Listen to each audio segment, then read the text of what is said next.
everyone, and welcome to Everything But the Cats, the podcast where we talk about everything but the cats. My name's Gage. I am DJ. And what are we doing today, DJ? What are we talking about? Not the cats. That's for sure. Yeah. No, so Gage and I, as we've talked about on the show before, we mentioned forever ago that we were getting ready to go on a canoeing trip. And we did that trip, and we went with our friend Evan, who is no longer with us. He's still alive. He just he's not in the van with us anymore. Yeah. Hey Evan, glad you're alive, man. So we went on that trip, and on our way back, we recorded some footage of just us talking about how the trip had gone and what that experience was like, and some spoilers about that. It was fine. It was a little more adventurous than what I had been hoping for. So we'll be talking about that. But we recorded that footage and talked about it, but the footage is unusable. Don't know why, don't know what happened, but we can't use it. What I will say is we're considering making it a Patreon exclusive. So let us know if you'd be interested in that. What I will say in addition to that is if you sign up for Patreon just to listen to this thing, no refunds. You're stuck. So think about that. We also do not have a Patreon at the moment. We decided to make our Patreon $10.99 a month because it's easy and affordable for everyone. Yeah. I tried to tell him that only poor people can don't have $15, but he talked me down a little. So yeah. So we don't have a Patreon at this time, and probably won't by the time this is released. Maybe. But if it's something you guys are into or open to, comment it on wherever you listen. Leave it below. Send us an email. Whatever. Yeah, heck, subscribe while you're at it. Yeah, if you like the stuff that you're hearing, go ahead and hit that subscribe button. If this is your first episode and this is all you've heard us say so far, subscribe. Yeah. Promise, we do well sometimes. Yeah. You just got to get through the first part and the middle part and the last part. Actually, to be fair, I think this is probably our best intro so far. That's fair. Yeah. Everything but the cats. The only podcast you're happy when it's done. We never leave you wanting more. Anyways, thanks for listening. But that's what we're talking about today, is we're going to be talking about that canoeing trip that we went on. So do you have anything that you want to say first, Gage? I mean, not a ton. Obviously we're here. We're fine. It was a good, somewhat people who do adventurous stuff would probably call what we did mildly adventurous. If that. If that. They would just call it a Tuesday. But for my experience going on canoe trips, this was my first time. And so it was a little bit more than I expected, but it was a lot of fun. I'm glad we went. Glad we got the opportunity to hang out together. There's probably in post, I'm going to put some pictures or something on the screen so you can see us together. I only took a few, but we had a good time.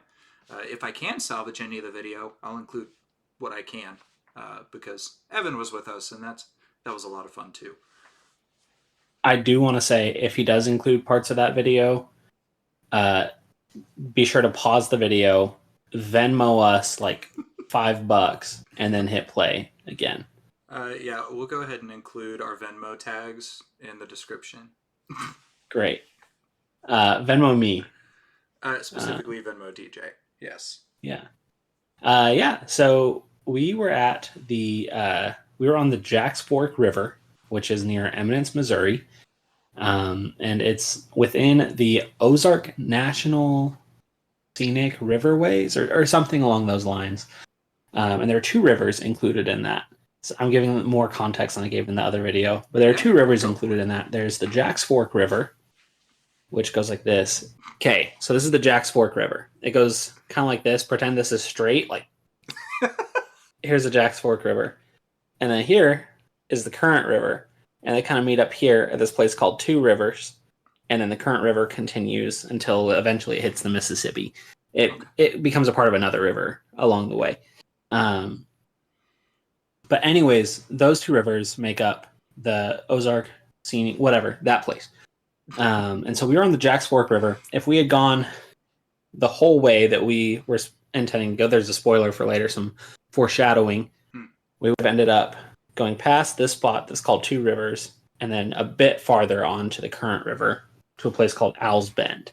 So we started on near where Alley Spring comes into the Jack's Fork River, and our plan, like I said, was to go to Owl's Bend on the Current River. And that was the plan. And, excuse me, at first, things were going really smoothly. Do you want to talk about how things were going at first? Yeah, well, so we get there and we're getting ready to get into the river. We're having a good time. Our friend Evan is in a kayak. DJ and I, who are both bigger guys, are in a canoe, and we have all of our camping gear, all of our food and everything in our canoe as well. So we're like loaded down a little bit. But we get going, and I'd say the first like 20, 30 minutes was just pretty smooth. We had a couple of bends here and there. We saw some other people going and had some fun. We got to the part where the spring feeds into Jack's Fork, and it was just real pretty to look at. And then we get to... do you want me to go into the time where the people saved us? I mean, yeah, we might as well. Hold off on that. No, like we might as well. I do want to say, like, there were a couple points along the way. Like, so I've been putting this together for months, because part of that is that I've had this desire to like just kind of do more masculine things. Like, I kind of want to raise up the chance to have like rites of passage for my son. Like, hey, let's go on this trip to like determine you're a man or whatever. Who knows? Who knows exactly how it'll work? But like, just something fun like that, and like cool things for us to do together, so that our whole life isn't just like coding and crocheting. So I want to go on these trips for that reason, and like I feel like I pretty often kind of yearn to just like that call of John the Baptist and so many others. Like, I just want to go out in the woods and like draw near to God. And so part of the canoeing trip was that as well, just this desire to be in nature, try to find God in that still small voice of sorts. And so I'm like really thankful for Gage and Evan for coming on the trip with me, and just talking about that for a little bit. And then at points like where the water is just kind of lazy, like the river's just kind of lazily moving along, I'm like, man, it's beautiful here. This is great. This is exactly what I came out here for. And then what happened, Gage? So the first incident, I guess, is the word I'll use. Yeah. We were going around just a small little bend. It probably wouldn't have even showed up on the map as a bend, but we were going around this small little bend, and what happened is we had very little experience canoeing in general, let alone canoeing together. And I was on the front and was trying to steer, and I was supposed to be doing the power, and DJ was supposed to be doing the steering. We were both kind of trying to steer, and our communication was off at the first. But what happened is we were going around this little bend, and it was water going around a bend. It was a little bit faster than the lazy part before, and there was this little rock. What are they called again? Bar, like a little rock bar, gravel bar, where a bunch of people were sitting. They were playing games. They were enjoying themselves. They were having a good time, just waiting before they kept going, basically. And we were coming around, and somehow we got turned around to where we were going backwards.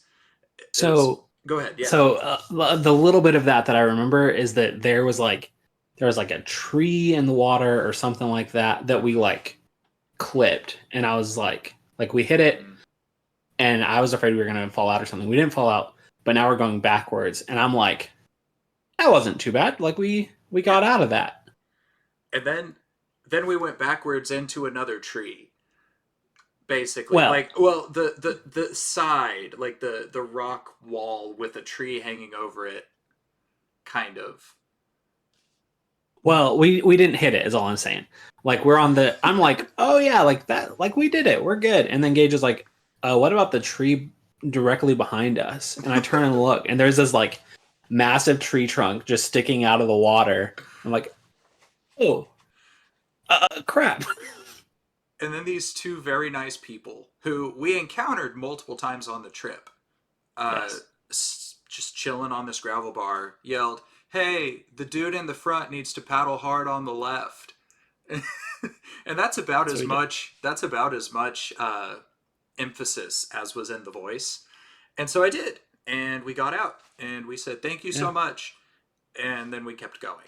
Evan, Yeah. sitting in his kayak having a wonderful time, was ahead of us for most of the duration of the trip. Yeah. So Evan, well, I want to emphasize one thing. So we notice we're going backwards towards the tree, Mhm. and then we paddle full steam ahead, and we manage to catch on to the rock wall to our left. And so we're just kind of stuck there. They tell us what to have Gage do, and then we got situated. So that's great. Evan, Gage already said he's in a canoe, and he is much smaller than we are. Like I would guess that he's even smaller than the two of us combined.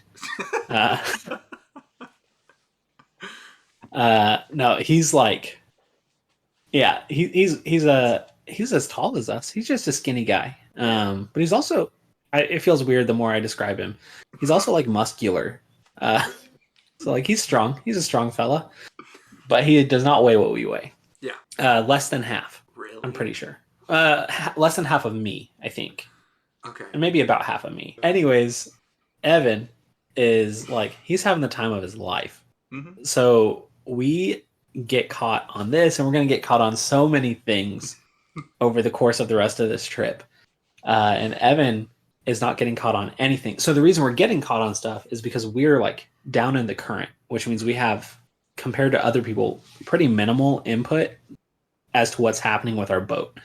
Like we're largely at the whim of the current, and like if it's shallow, we're just kind of toast. Or if it's like really fast moving, like we're going where the water says, and there's nothing we can do about it. Hmm. And so Evan, he's way up ahead, and he brought stuff so that he could catch crawdads. And so we're like avoiding death, and he's just kind of up there with his, I don't know, like crawdad gear, just catching them. And over the course of the first day, he's going to have enough time to catch 20 crawdads because of just how often we were getting caught up on stuff. Well, I feel like the next major story is just when it started raining. yeah. So it was pretty relaxed after that. For the most part, like we had some curves to go around and stuff, but it wasn't like really bad or anything. And we keep Yeah. going, and then we're coming into this area where there's a lot of people and a couple of like just debris, a couple pieces of debris in the river that make the water go around, and we're doing that. But then we start hearing thunder. The cloud coverage is it is there. It is Yeah. imminent. And and we start to see lightning, and it starts raining. It doesn't really pour at first, but we decided there was this humongous gravel bar with some trees a little ways off of it, and so we decided to go ahead and pull off there and sit down on our coolers and snack on some jerky while the rain passed over. And that might have been what, 30 minutes. Maybe, yeah. Yeah, that might have Like been. an hour at most, but probably Yeah, not. it wasn't. It was between 30 minutes and an hour total, like from Yeah. pulling onto the gravel bar to being able to get things moving back into the water, I would say. Yeah. That wasn't Yeah. So, that wasn't bad. That was just kind of cool. It felt like very, very like manly to be sitting there on our coolers and the log that was right there by the edge of the trees, eating mhm. jerky in the rain. Yeah. No, yeah. For all the adventure it had that I wasn't looking for, it was a pretty masculine trip. Yeah. And Like go ahead, sorry. if you remove like just kind of my personality and the things I said and did from the equation, it was a very masculine trip. I was a big part of that too. Uh, I, If the trip is just Evan, if the trip who is just Evan, it's a fairy tale. Like it's great. yeah. Yeah. So that's that. We pulled over for the rain, and along the way, like on our way to the spot where we stopped for the rain, Gage and I like multiple times are like getting turned around backwards and then having to like full steam ahead to like get onto the gravel bar so that we can like turn the boat around, get sat back down in it, and then get back going. Also, Gage, I've thought about it since then. I think the issue, all of those times that we got turned around, and I'll be curious to try this again in April. I think the issue was that like we were both trying. I think if it was just you steering, like we get turned around and then it's just you like full steam ahead on either side. I wonder if that would get us back facing the right direction. Maybe that's all Only I one way have to to find add. I out. have no. I'm not a physics Yeah. person. I'm not. That was my first time canoeing, not in a pond. Well, I'd been on a river one other time, but I was with Yeah. two other people who knew what they were doing. I'm pretty sure, Yeah. or who had somewhat of an idea. And it was a very different river than the one we were on. Also, I was a lot Yeah. less afraid of everything when I was 22. 22 and 20, like 20, so 20. 21, 20, 20. Yeah, probably 20. Yeah, I 20. was a lot less Yeah. afraid of everything when I was 20.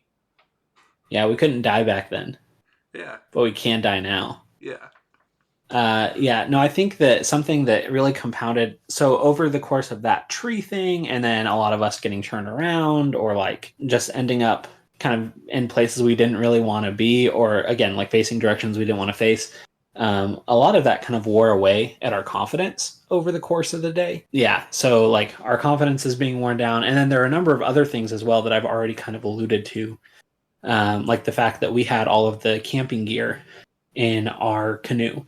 And so we've got all the camping gear, and if we're going to camp, like that's going to happen with the gear that's in our canoe. Like we're not going to camp without that. I mean, we could, it would suck, but like if we're going to have a less sucky night than the night we ended up having, uh, or I mean, an equally sucky night to the night we ended up having, like we need that, we need the camping gear, and so that creates almost this extra pressure where like not only can I not die, like we can't flip because I've got like just a couple things. Like the most important things are not in waterproof containers, like the tent and some of the gear. And so there's this like extra pressure of like we can't flip, like we can't capsize and then swim out because we need what we have. And so that was one thing that we're gonna shift probably in future trips so that there isn't that like undue pressure. And then the other thing that I would say kind of stands out as like a takeaway, or not a takeaway. The other thing that just added pressure, for me at least, is like I think that kind of like Gage was saying, I was less afraid of things at 20. Like I didn't have a wife at 20, and I didn't have like a fresh son who I really would like. I'm trying to do everything in my power to help him grow up like good and like well loved and well adjusted, and having a dad, I'd consider that to be a pretty key part of that. Him having one. uh, Sorry, my dad's dead. But anyways, yeah, like I'd consider that to be a pretty important part. And so there's just this extra pressure on me, like, holy crap, like I can't like I can't die. I've got to take care of my family. Which honestly, like little theological moment, that's a little more pressure on me than is necessary. Like I think I should try to survive. Like I should give it my all. But like they're fine without me. Like if God is who I think God is, or who I claim He is, then they're okay if I die.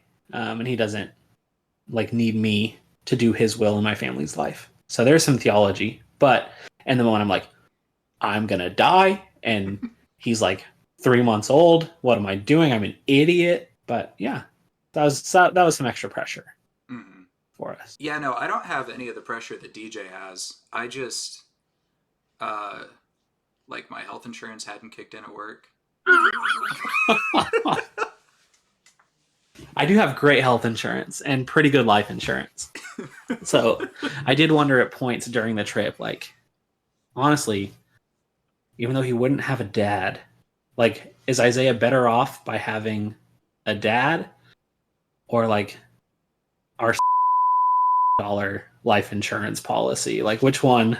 It's a toughie, is all I'm saying. But I'd rather be with my family than $750,000 be with my family. Yeah, I get that. Yeah. Mm-hmm. Anyways, those are just some of the extra pressures that were on us. We didn't really plan this episode out.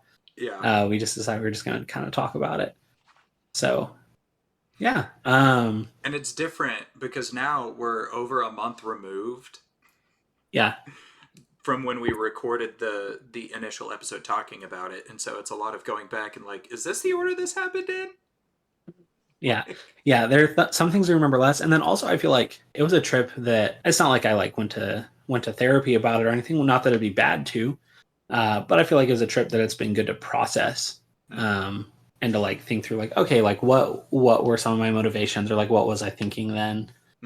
And so if anything, like I think the episode loses some value by being so far removed, but I think it also potentially gains some value by there having been some time to stew. Yeah, so we're going along. We keep spinning around, getting stuck on stuff. And Evan is having, again, the best time that anyone could possibly have on the river. Like, there are people that are drunk out of their minds, and like Evan's just, he doesn't need that. Like, he's give him a cage to put crawdads in, and he's a happy camper. So we end up kind of turning around, and yeah, there are a lot of people that we're kind of bumping into along the way that are like, they're just having a day of it. They're like, it was kind of sad for us, like the amount that we're struggling. And there are some people who are like drinking like a lot and just having the best day of their life. And like we're as sober as can be, and we're like, we're gonna die out here in this really chill river. So that was hard. Or there are canoes going past us. It's like a 6-year-old and a 12-year-old driving this thing. And they're, again, time of their life. Like, they could not be having a better day than the day that they're having. And we're like, we're gonna die. So that was fun. But then comes, I guess now's time to talk about the big one. Why Evan is no longer with us. Again, he's still alive. That was a joke. Yeah. So we come up to this point in the river where there's a fork, and it's not like you can't see really what either direction is, but there's a big group of people we're following into this fork. And if you look to the left, you can kind of see that it goes around a rock and comes out on the other side. If you look to the right, it looks gravelly. Like, it looks gravelly. And we see some people start going to the right. I think we saw one other canoe going to the left before us, one or two going to the left before us, but the overwhelming majority of this group goes to the right. And Evan went to the left, I think. Yeah, Evan went to the left too. He went to the left. And so we're going, and I have about 6 to 10 feet of more vantage point than DJ does, because I'm at the front of the canoe, and everybody in front of us is going right, and I'm like, hey, we should probably go right. And Evan went left, and I think one or two other canoes went left. DJ was like, we're going left. Yeah, so with my vantage point, I see like, okay, there's a fork in the river, and then there's kind of a tree that the river goes around, and like we just have to stay left of the tree. And then it, like, we had been trying to do a couple more like adventurous things, and like had some success. Like, it wasn't completely unwarranted. I was like, all right, we're kind of getting the hang of this. Like, let's do the challenging thing. Let's go for it. And then right as it's kind of too late to choose to go right, I realized that there's like another tree that like makes it so that the area that we have to get through is very narrow. Like, just maybe twice as wide as the canoe is wide. Like Yeah. maybe a big enough slot for two canoes to go through. And so we both see the root ball. There's a humongous root ball there, but there's like standing waves. So there's stuff under the water causing these standing waves in this part of the river. But as we get to that point, there's no turning back because No. it's pulling us. We're a heavy canoe, and we're there. So Yeah. Yeah. So like I'm maybe trying to bark orders like full steam ahead, whatever. Like it's pointless. Like we're gonna end up where we're gonna end up. yeah, And then it becomes clear like where we're gonna end up is against this tree. And so like we were really fortunate. We I know I had been doing a lot of research into like just what to do in different situations or like what some of the dangers are when canoeing, and like being up against a root ball is a pretty like can be a pretty dangerous situation. And what happens is that they're called strainers, and the idea is that just like when you finish boiling your pasta, you run it through the strainer, you pour it in the strainer, water goes out, but the pasta stays in. And it's essentially that idea, but with like things and people, where the water keeps going through, but you're stuck up against it. And the water is usually going to be underneath you. So it's going to like push and kind of pull you down until you're like caught underwater and like you just can't get out and then you die. So like that, it can be a dangerous situation. It was probably like looking back, it was probably a bit less dangerous than it felt in that moment. it felt Um, very dangerous in the moment. Like I it thought we felt were gonna so die. dangerous. And so if you catch yourself coming up on a root ball or coming up on a strainer, Yeah. what you do is you lean into it. Like you lean toward the tree, you lean toward the rock, because if you lean away from it, your canoe's going to start to tip, and then water's going to start going into it, and then like boom, your canoe can actually end up. So we'll call this the rock. We'll call this your canoe.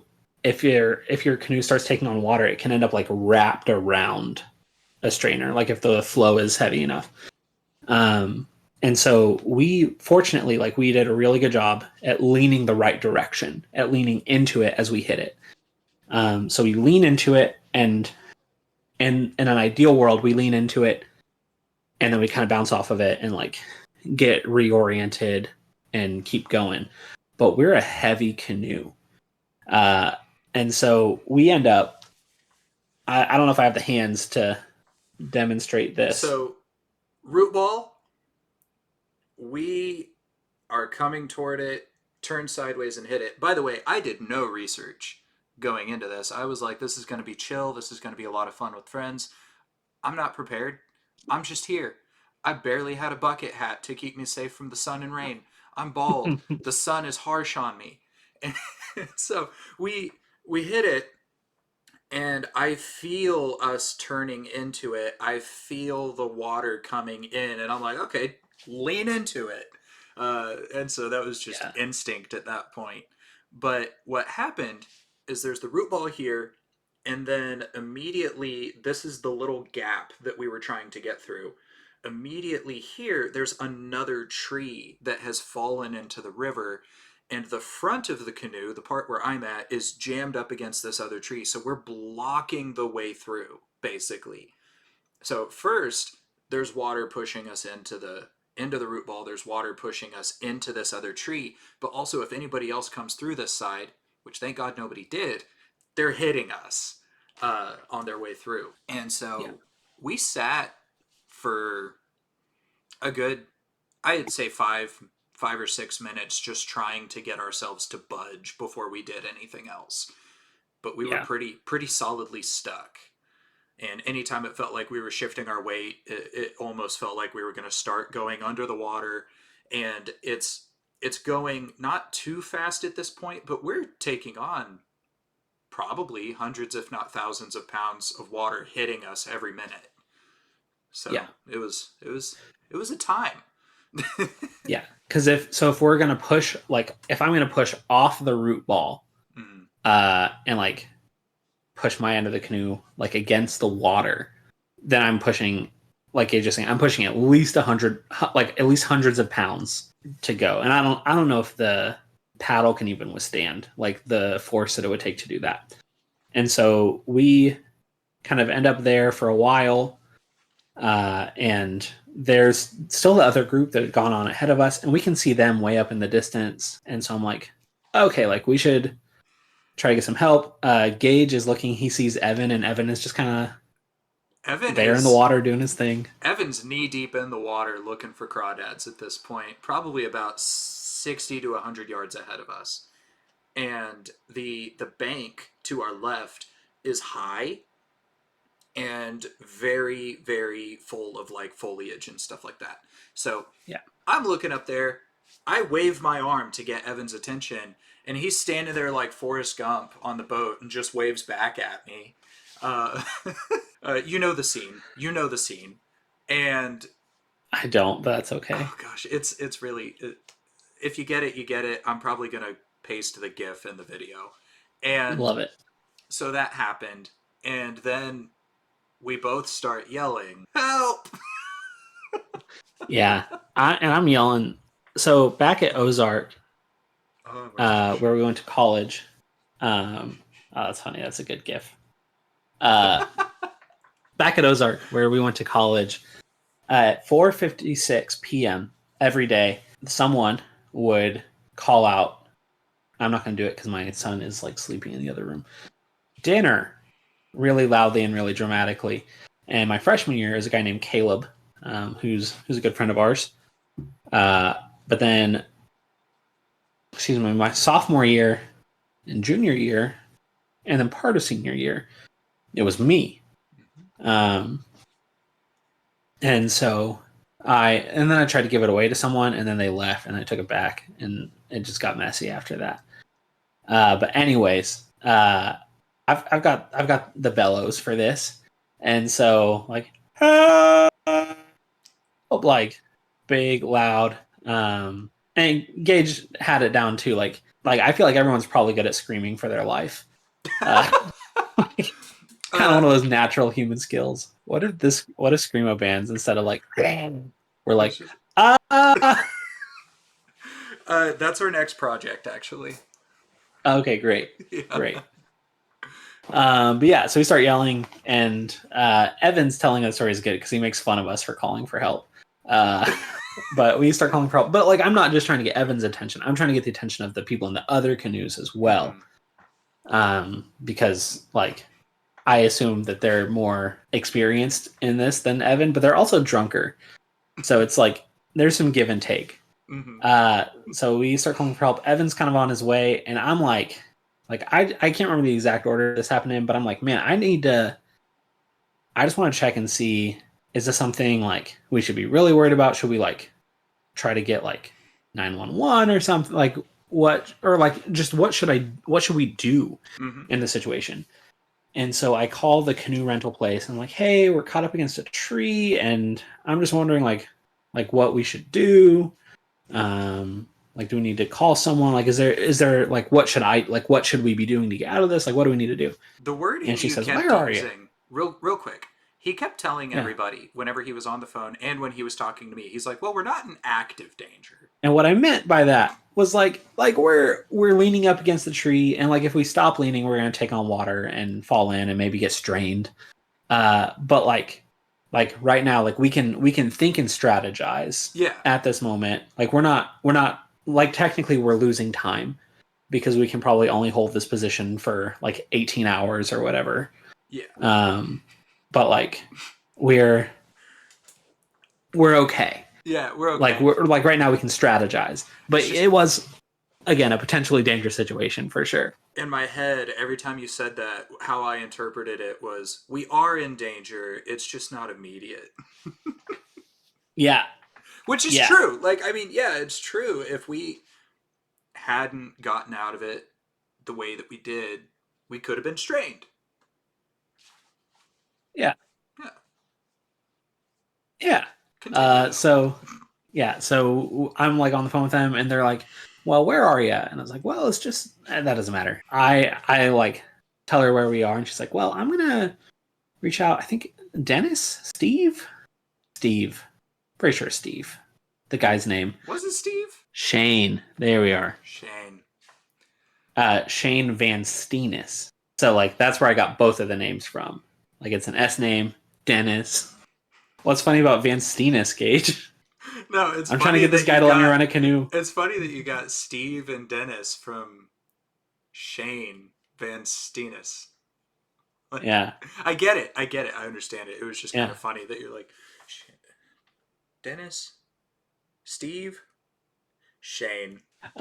Anyways, let me call Shane. And so I'm there, and I had texted my wife real quick, but I don't want to worry her too much because again, we're not in active danger.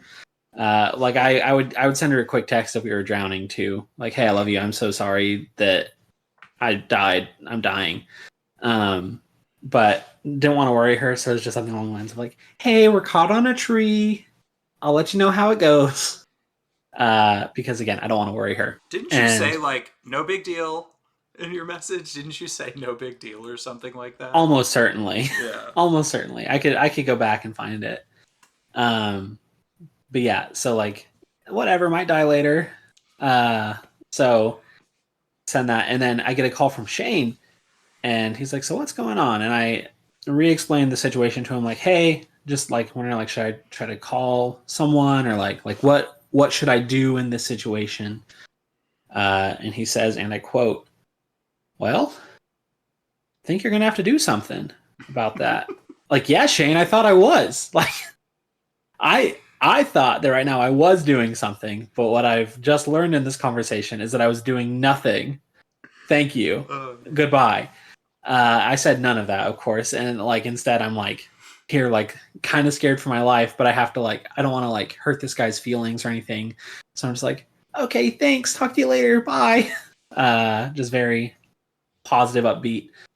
And then we hang up, and Evan is just kind of showing up. And at first so the tree that we're stuck against kind of climbs up onto like the little like cliffside that he's on. It's like maybe 6, 7, maybe 10 feet tall. I'd say 6 to 8, somewhere in there. Yeah. Yeah.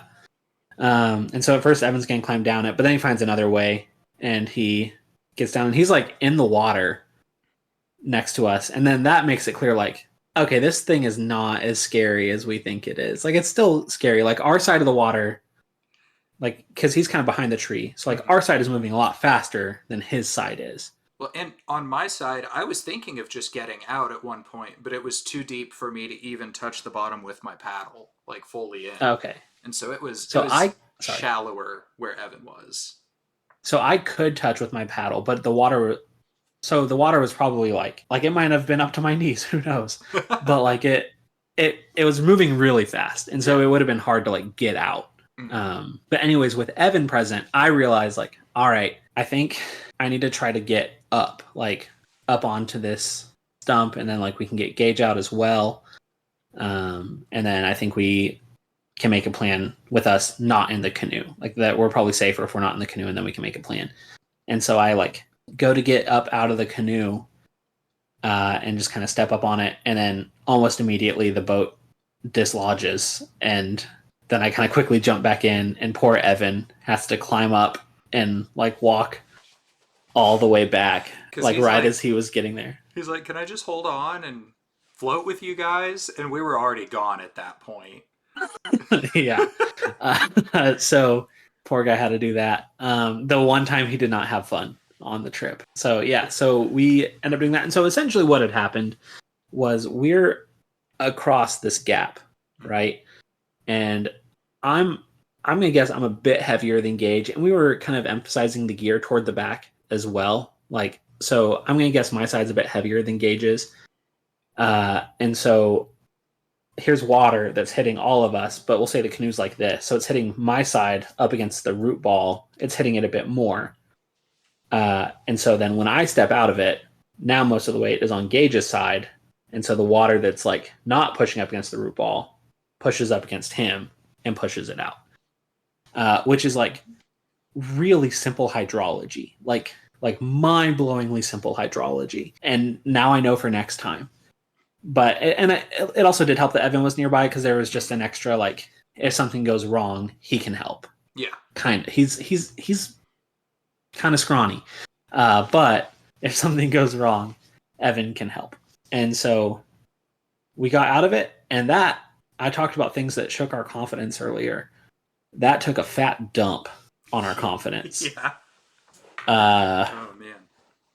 Yeah. So kind of the rest of the trip, we stop where Evan's canoe is and wait for him. He shows up pretty quickly after we do. We're like, we just need to like get out of the water for a moment and just kind of decompress. And so we do that, and then we canoe for a little bit longer. And it's like we need to get out and decompress again. Because I don't think we really like. I think we got back on the water pretty quick after Evan got back. Mm-hmm. But then maybe 10, 15 minutes later, we're like, let's just stop again and like actually stop for a little while. Mm-hmm. And so we stop. I call Angela just to hear her voice and like, yeah, like just to decompress a little bit.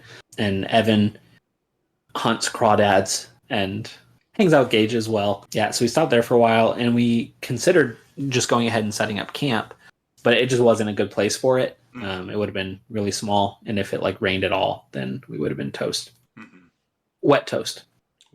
And soggy toast. Mm-hmm. And so eventually we decide, all right, let's move down a little further, see if we can find a good spot. And we make it down a bit further. And like this whole way, we're probably still like ending up backwards at points. Like, what are we doing? So yeah, so we find a place, we get stopped, and like it's pretty hilly out there. Kind of anywhere with a river, it's almost guaranteed to be at least a little hilly or like mountainous. And so it's pretty hilly out there. And so something that means is that the sun is going to set earlier than you expect it to, depending on where the hills are, because it's going to go behind a mountain or a hill. And then at that point, it's effectively like you can still see for a while, but it's effectively like twilight for longer. So we realize it's going to start getting dark here pretty soon. And so we do decide to stop. And I don't know if I'm skipping anything before we stopped, if there's anything you wanted to talk about. I kind of moved away from the tree quick. There wasn't really anything that we didn't get far after that. Like we got around like maybe a bend, maybe. And we pull into this area and we see like, this is just how I remember. We come into the spot and there's like sand and it goes up and it's gravel, another big gravel bar. I don't know how big it is. None of us knows how big it is going into it. We just see trees a little bit in the distance. And then like the river continues. But this is where we end up pulling over for camp. But as we're pulling into this, the sun's starting to go down. It's getting a little bit darker in the day. And we hear people screaming. And not just like a couple of like people at the pool splashing each other. Like this sounds like someone's being tortured. And I'm assuming it's just people jumping off of one of the cliffs or whatever that they had told us to jump off when we got to it, which we I don't think we made it that far. I don't know. But I was like, real into like cryptids and stuff. I was like, man, I leave the Appalachians and here's a skinwalker. Just my luck. There we are. Like rookie mistake. But so that was just kind of, I know in hindsight that it was just people having fun up ahead of us because there were campgrounds literally maybe a few hundred yards ahead of us, like maybe a quarter of a mile or something. But we get there and it was kind of haunting going into this like valley area with trees over the river, hearing screams, and I was like, cool, this is where we're sleeping tonight. Let's camp. Yeah. I do want to bring us back to something. I said I was going to tell this story later and I forgot to. Oh yeah. When we stopped to decompress, so we're stopped on this gravel bar, and yeah, like people are still kind of going by us because they're trying to get to the destination before it's too late or whatever. So we're stopped at the gravel bar, and at one point, this canoe comes across in front of us, and it's a guy in the front, and then probably like an 8 to 12-year-old girl up front. And the guy goes by, and he says, "You guys having a good float day?" or something like that. And Gage and I are both like, "Huh?" And apparently Evan answered yes. But Gage and I were both like, huh? And he says, and I quote, hell yeah. And then the little girl up front says, hell yeah. Oh, And they just yeah. kind of lazily go on by. Oh It my was gosh. one of the funniest moments of my life. So that was good. That's so funny. Yeah. Yeah. So we show up at camp. There are people having just a great time up ahead, apparently. Mm. But we knew it would take Or a an little while awful to get time. camp set up. Or an awful time. We didn't find evidence of either Yeah. the next day. So who knows? But we pull up to camp and we realize that, okay, this is a pretty big gravel bar up here. So that's something that I had been wanting to do about this trip too. And something that I'd like to do on future trips, but I don't know. I'll just need to figure out how to do it best in the future, because like my current plan for some future trips is to actually stop at an actual campground instead of a gravel bar, which is fine and it's fun. It's whatever. If we had stayed on the But water 20 more minutes, we would have. that's so true. Yeah. But like, there's just something really kind of fun about setting up at a gravel bar, like where it feels like no one else has ever been here before, even though someone has. Mm-hmm. But like, it just feels, it feels more like rustic, masculine, outdoorsy. And so that was something that was fun, was like, we pull up to, we're deciding which gravel bar we want to stay on. And so we find this one pretty big. Again, there should be, if you're watching on YouTube, there should be pictures of it from above, and then some pictures of kind of our camp area. And so we kind of start setting up for the night. The one of us out of the three of us, I keep talking crap about Evan, and it's so mean of me. I love Evan, and he's not scrawny. He's a big, strong man. But the one of us who has the most experience with camping is Evan. Mm-hmm. And so Evan, like, he gets started setting us up. Like, he really does kind of the lion's share of the work in getting us set up. He's also had the best day, so it kind of averages out. But he really does most of the work in getting like the tent set up and the fire going and all that stuff. And so we get everything set up. Setting up camp was pretty fine. DJ and I both just kind of wanted, I don't know, I guess I'm speaking for you. I shouldn't be. I kind of just wanted to sit down and be done for a little bit with everything. But Yeah. we got camp set up. Evan boiled his 20 crawdads after we got the fire set up. And then we had a little pizza Yeah. rolls, kind of. That's generous. I ate a bag Okay, of so pepperoni. So yeah, so I'd say one of the mistakes that I had made with the trip was I wanted to bring, because I had specific ideas about some stuff that I wanted to do for the trip. I brought so we brought 3 buckets, just like normal buckets with kind of spin lids on top, so that they were easier to keep waterproof and open and close and stuff. Which was fine, but one of them was full of like ice plus stuff, and that it was just extra heavy. And I think anytime I go in the future, I'm just gonna make sure to bring non-perishable stuff, so that we don't have to deal with ice and just a bucket full of water, essentially. So that's something that I'll change in the future, and it'll just feel more rustic and masculine that way. But anyways, I had decided to bring crescent dough from Pillsbury, and pizza sauce and cheese, like string cheese, and pepperoni. I was like, okay, I'm gonna make little like pizza roll up bite things. But I didn't consider a couple things. One is that Pillsbury's crescent dough, I learned this, like I had bought 2 and we used the other one to try to make pizza later. It's just a terrible pizza crust. Like, it doesn't taste good. So that was issue number 1 that I didn't know yet. Issue number 2 is that I was in charge of it. And so what ends up happening is I've got my little pan that I'm like kind of holding over the fire, and it's got like dough wrapped around sauce, cheese, pepperoni, kind of. Like I really struggle to get the dough to actually wrap over them well as well. But it's also over the fire, and it's kind of getting dark, so there's like a bit of a sense of urgency to like eat. And so they burn immediately. Like immediately, the bottom of this pan is black, and like you're trying to move stuff, and it's just crust. And so instead of these like cute little individual rolls that I had worked on, it becomes clear very quickly that, all right, what we're having for dinner tonight is I'm going to take this glop of a meal and make it even gloppier by just stirring. And so I'm stirring like dough and cheese and sauce and pepperoni, which is not a meal that anyone's ever eaten before in their life unless they were camping and trying to do what I did. And so like I'm stirring this thing up, and then eventually we just end up eating this like mostly cooked dough, cheese, sauce, and the dough is sweet. Like it's kind of a sweeter dough. We end up eating this out of the pan, and it is one of the worst meals I've ever eaten in my life. Like genuinely, I think Gage, you probably complimented it at one point, which is very kind of you. Genuinely terrible.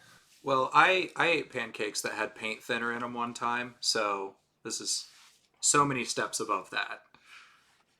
I would add paint thinner given the chance.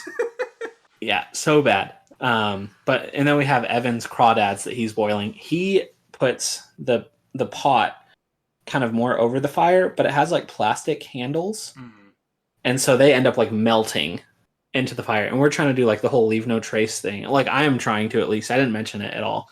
But there's plastic on that beach that was not on that beach before, and like in the air that was not in the air before. Really sorry. I'll also say that, like, I think we just went overboard with the fire itself. I think most campfires you try to keep small for cooking, and we had a pretty big roaring fire by the time we were throwing stuff on it. Yeah, it was tricky. Well, I mean, one, I wanted to keep it small. I think that there might have just been miscommunication between us as to how big or small it should be, or like lack of communication more than miscommunication. My preference would have been to keep it small, but there also the wood we had on hand. Like it was like we've got some kind of small things and then logs, essentially. And that was it. Yeah. And some of the logs had a real sickly sweet smell to them. So I don't know if we inhaled poison. We're still here. So yeah. It's that slow acting stuff. Yeah. But yeah, so we eat food and then we go back to the tent, and we had tried our best. By we, I mostly mean Evan and also Gage, had tried to like remove rocks from underneath the tent. And I did next to nothing as far as removing rocks. It was mostly yeah, Evan. so yeah, and he did a really good job, but it's hard to do a perfect job. Impossible to do a perfect job unless you're like digging pretty deep. And this isn't like gravel, like on a gravel road. This is like bigger than my fist pieces of gravel. Yeah. And so we get back to the tent and we play a few games of poker. So that was fun. That was actually, that was really fun. Yeah. And then we try to go to bed. And so we were looking at the forecast and we saw like, okay, it's not supposed to rain overnight. It's kind of dark. Let's go to bed. And so what we did, and I like listener, if you can try to identify the problem with what we did. So the forecast said it shouldn't rain overnight. And so what we did was we had lots of waterproof things that we could put stuff into. We had a canoe that we could put stuff underneath even. And we just kind of left it all outside on the ground. Just think through it, see if you can figure out what the problem might be with that plan. If you think of the problem, comment below.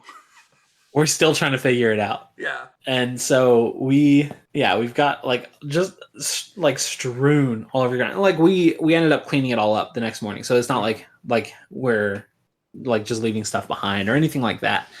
But like I've got stuff in waterproof bags open on the ground outside the waterproof tent. At one point I didn't have a pillow, and so I went and grabbed a couple of like 2 of the 3 hammocks that I had brought to use as like makeshift pillows, and I left the third one on the ground outside. I grabbed 2 of them. It would have Anyways, see if you can identify the issue. So we try to go to sleep, and it's a lot of tossing and turning. I get out to use the bathroom a couple times during the night, and also like watch the forecast and see kind of pretty quickly that it's actually going to be raining before we're planning to get up. But we're planning to get up pretty early because we do know it's supposed to start raining in like the afternoon or like late morning, early afternoon. So we know like we want to get up pretty quick so we can try to beat the rain.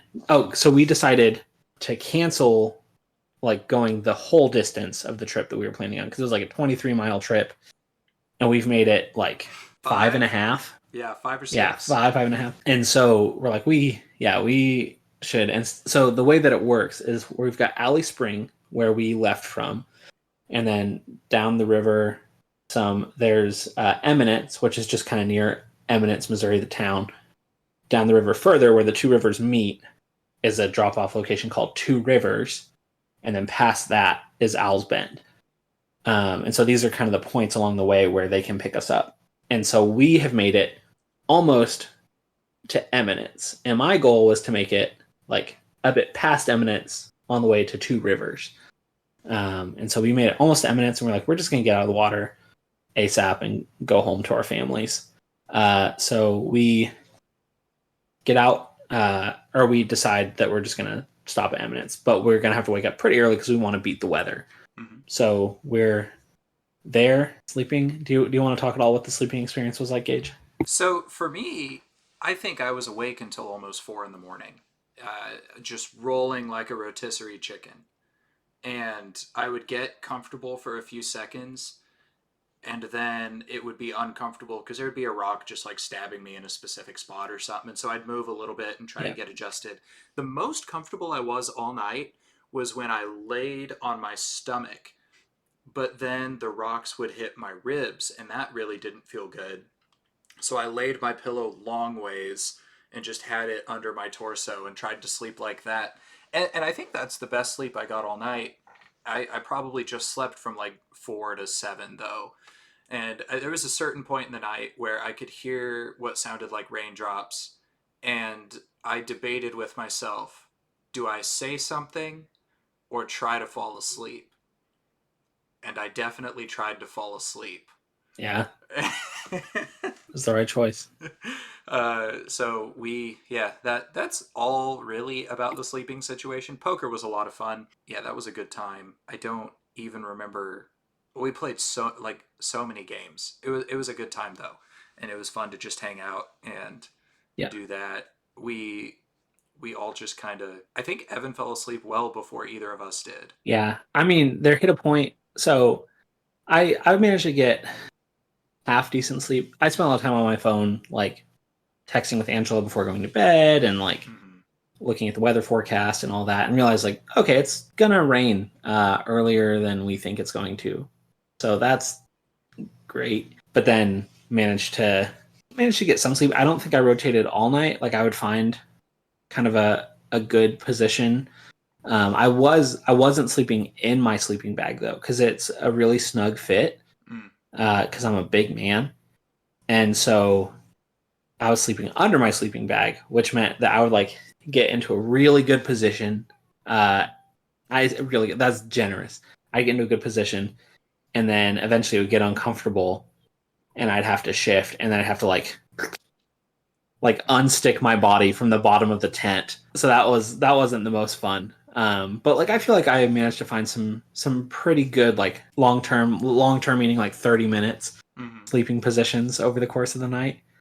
But then I wake up and it's 1:00 ish. I need to pee, and I get up at one point to go pee, and I think Gage is maybe like, "What are you doing?" Like I don't remember the exact like how this thing happened.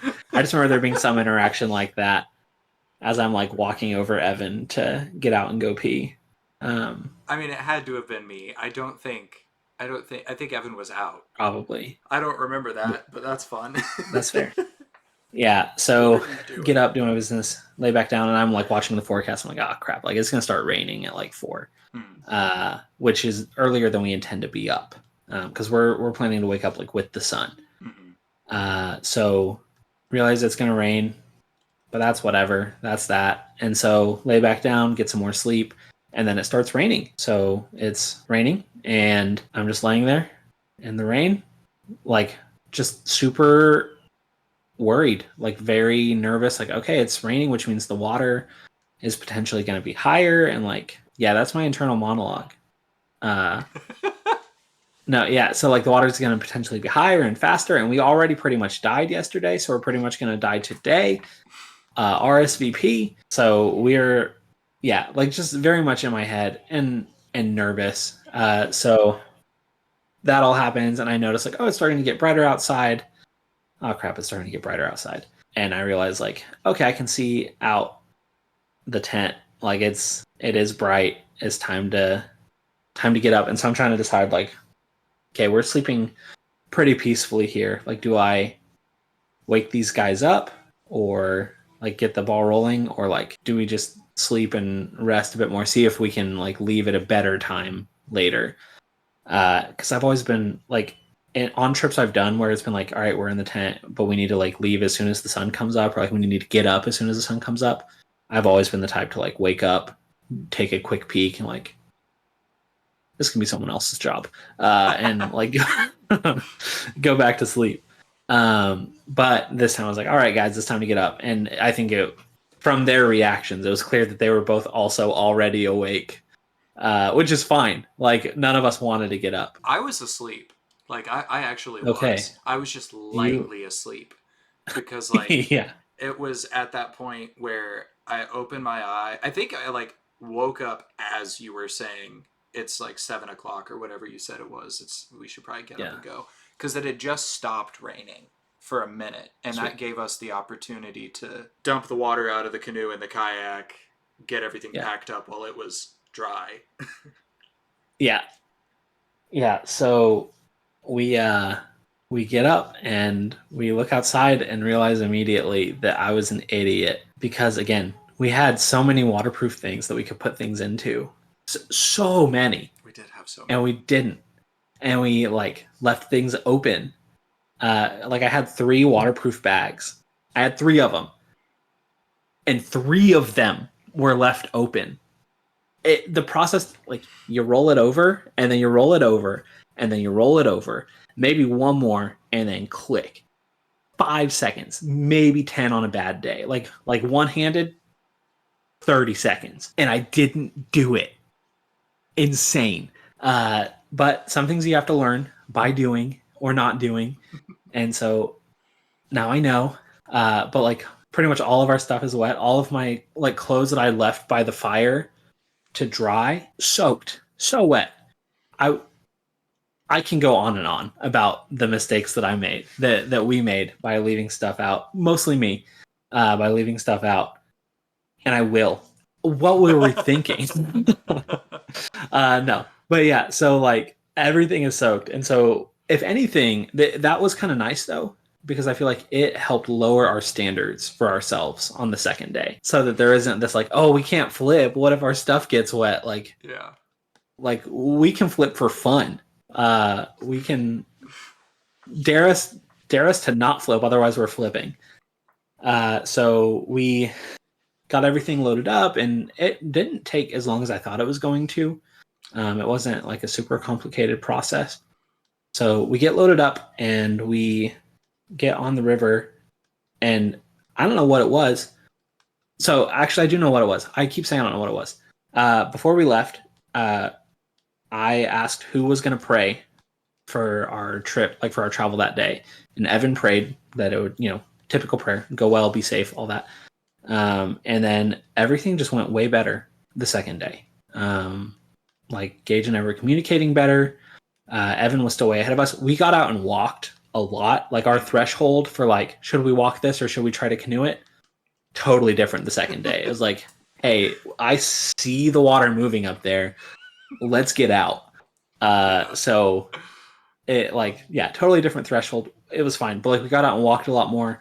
And our feet were more used to our feet hurt a lot during that trip because we had brought water shoes, but they're super thin and you're mostly walking on rocks. Yeah. But if you bring like Chacos, then you're going to get a case of the Roccos. So it's like, it's really tricky. I will say it was perfectly timed because we got everything packed up in the canoes, and as soon as we got down onto the water, that's when it started raining again. Yeah. And it wasn't like torrential or anything. There was no thunder or lightning. It was raining, and it was more than sprinkling, but it wasn't Yeah. much more than sprinkling. So Yeah. No, I think over that the, was fine. sorry. I think over the course of the second day, we took on more water than we took on at the tree, Yeah, just from rain. it's just because we did a good job of doing what we were supposed to do. Mm. But yeah, so took on a good amount of water. That was fine. Mm-hmm. But yeah, like we're communicating better. I also think that that part of the river was less hectic. Like there were a lot more areas where it's just kind of wider Yeah, and less like, yeah, less narrow, less like water all of a sudden having to like careen around a corner. yeah. And if we saw Number a of things, but tree 100 yards in the distance, we got as far away from it as we could. yes, and we like if we saw shallows Mm-hmm. 100 yards in distance, like we're walking 93 yards. Yeah. Like we'll get out and swim with the boat if we have to. Dang it. There was one Uh, part that we got to that was super deep, but it was really slow, so it was really cool actually. And as we were going mhm. around that one bend, that one little area that was super deep, we could see like the trees deep under the water, and that was creepy in its own way, but it was also just really, really pretty. Yeah.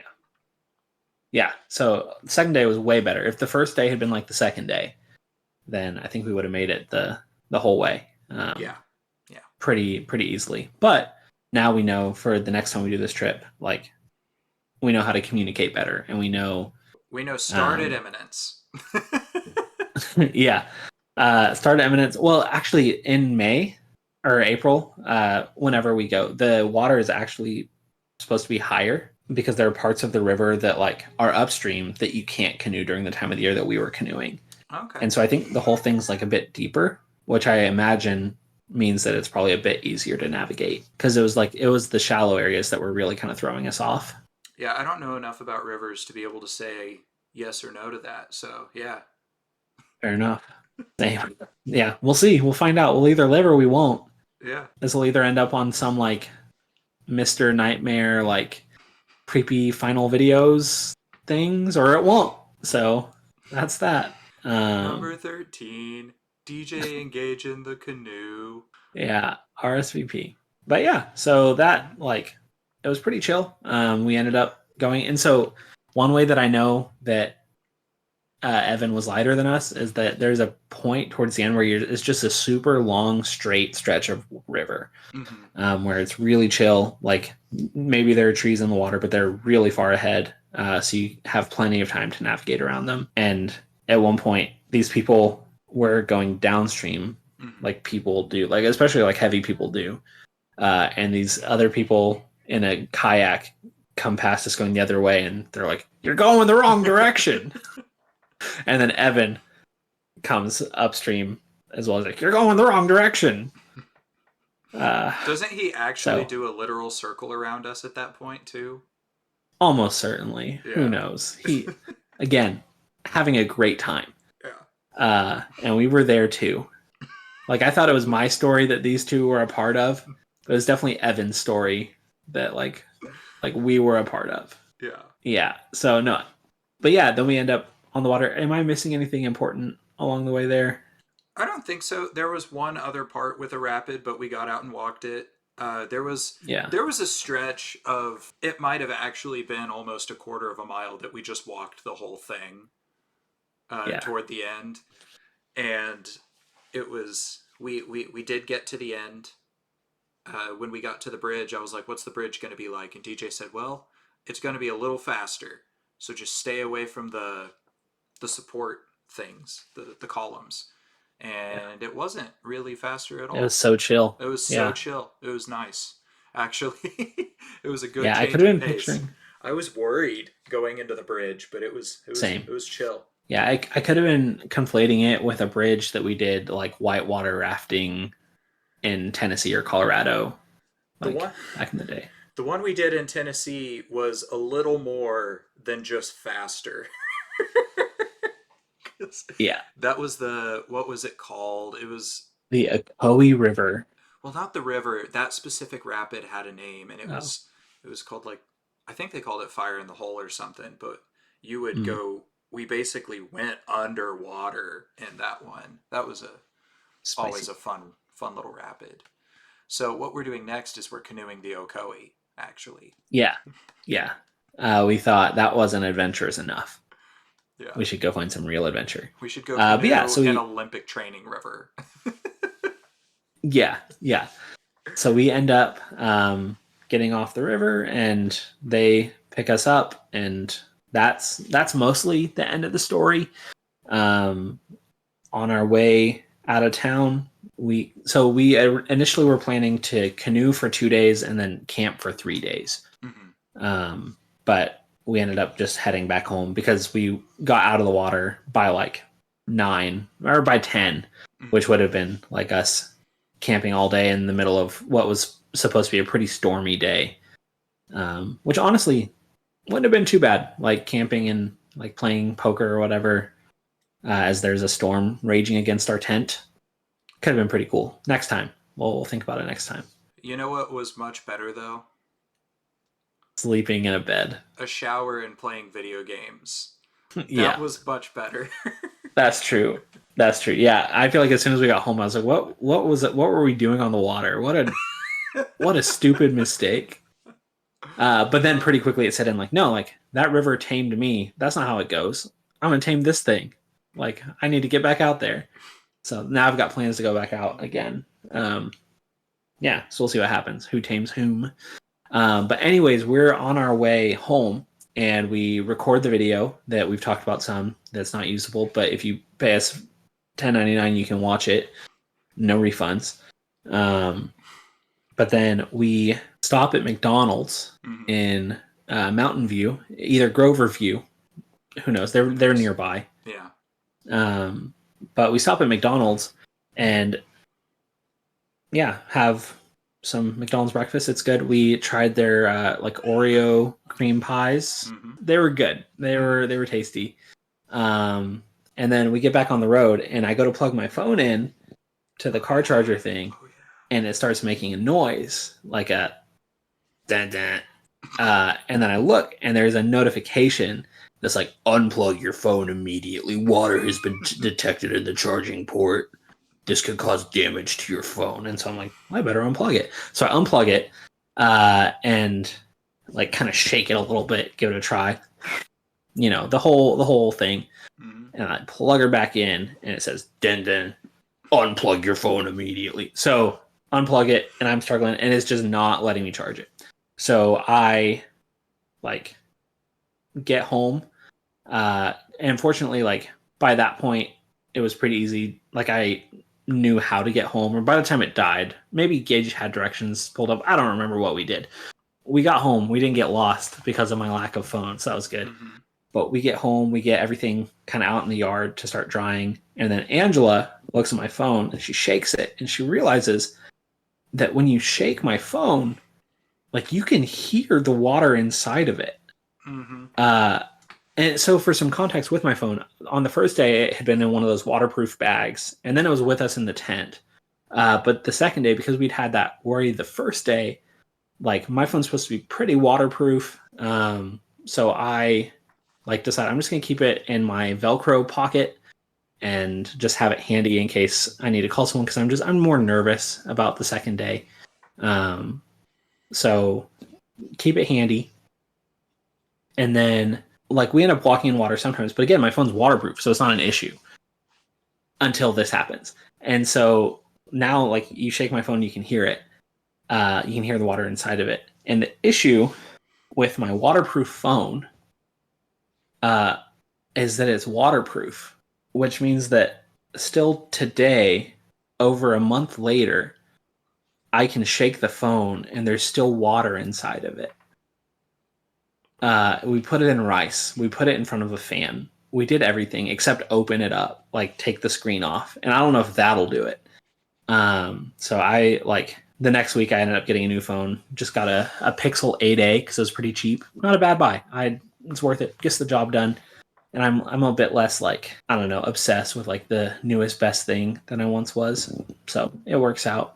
Um, but yeah, so that happened, and now I have a new phone, and that was a trip. Is there anything else that you want to mention, Gage? Basically, every time after the tree that DJ would kind of explain what was going on, he would be like, "So there's, have you heard of the types of fun?"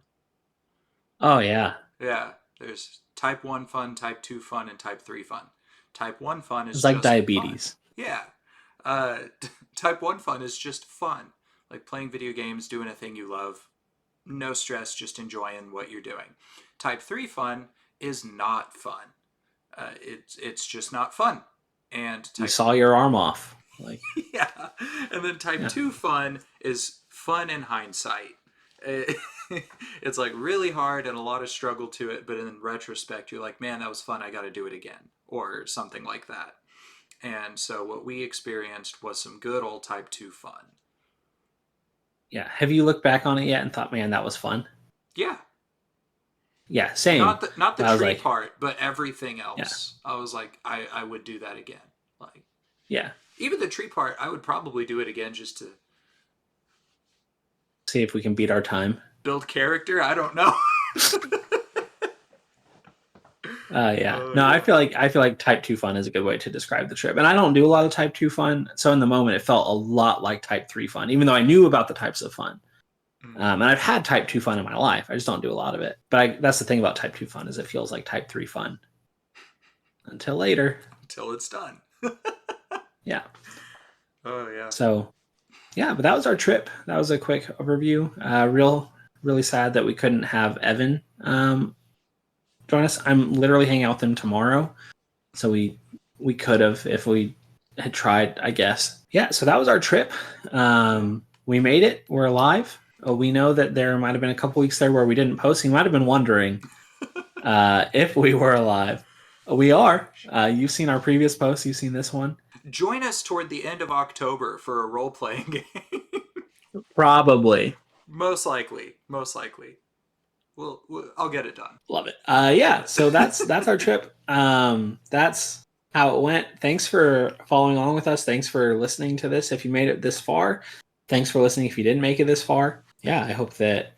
Like we were just talking about the fact that a lot of times like our listen numbers will be up in like the 30s, and a lot of the times those are people that start videos, don't listen all the way through. But it is really encouraging to think about the idea that at least someone out there like chooses to watch a video and just kind of listen along with us and Mhm. hear what we have to say and how we're doing, what we're talking about. That's like, and we know that almost all of our viewers are just old friends of ours. So thanks for being along for the ride, just of our lives, and for, uh, yeah, like being a part of life with us. We really appreciate you guys.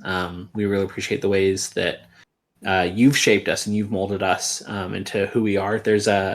We talked about it on a previous episode, but the idea that like who I am is almost a collage of like all the people that I've ever loved, like all the people that I've really cared about, because like I care about like soccer, because like my friend Gage is into it, and my friend Marcus was into it. Like I feel like Marcus is what got Gage and I both into it Mhm. way back in the day.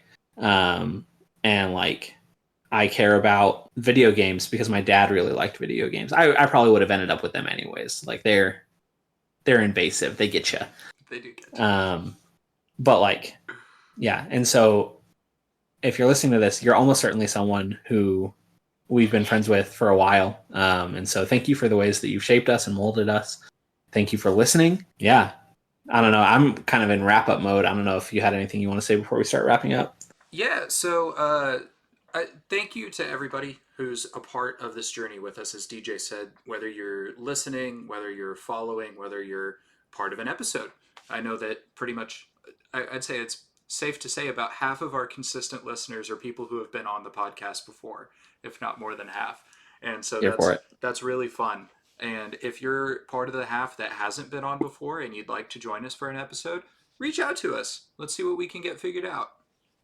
Uh, I want to say thank you to Adam Ward for our intro music. and also for being our friend. And I want to say thank you to Jared Scrother for our outro music, and also for being our friend. It's been really cool to, uh, I think, just have our creative friends be a part of this with us. If you made it this far, thank you for being here. I bet you just forgot to turn it off. Uh, but yeah, Thanks for that. that's what I've got. Yeah. Any advice for our listeners based on our kind of expertise that we've grown in canoeing and camping? Pack your stuff up before you go to bed. Yeah, that's good life advice. Yeah. In the Bible, it says, "Do not let the sun go down on your anger," something like that. Pack your stuff up before you go to bed. Yeah. Go thank yourselves.